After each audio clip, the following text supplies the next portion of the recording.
ఏపీలోని విజయవాడ కనకదుర్గ అమ్మవారికి కాలినడకన బయలుదేరారు అమరావతి రాజధాని రైతులు. తుళ్లూరు నుంచి పొంగళ్లు నెత్తిన పెట్టుకుని మహిళా రైతులు వెళ్తున్నారు. రాష్ట్రంలో ఎన్డీఏ ప్రభుత్వం అధికారంలోకి రావడంతో అమరావతి నిర్మాణం పనులు ప్రారంభమవుతుండటంతో అమ్మవారికి మొక్కులు చెల్లించుకోనున్నారు రాజధాని రైతులు.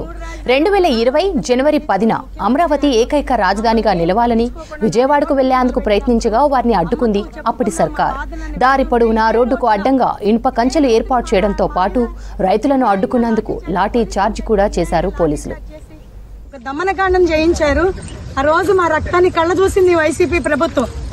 ఇదే రోజు అమ్మ దయ ఉంది కాబట్టే, అమ్మ బిడ్డలు కాబట్టే ఆయన కూడా అమ్మ బిడ్డే ఒక అవకాశం ఇచ్చింది అమ్మ.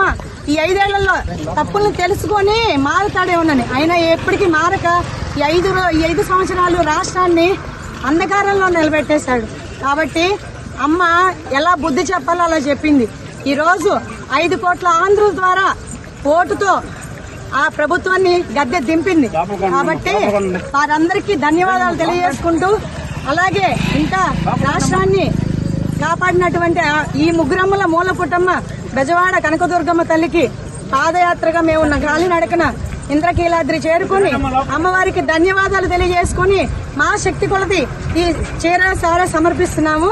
కాబట్టి అందరూ కూడా రాష్ట్రం సుభిక్షంగా ఉంటుంది, రాష్ట్ర ప్రజలందరూ సుఖ సంతోషాలతో ఉంటారని మేమంతా నమ్ముతున్నాం అమ్మ దయతో. జై దుర్గా, జై దుర్గా, జై దుర్గా, జై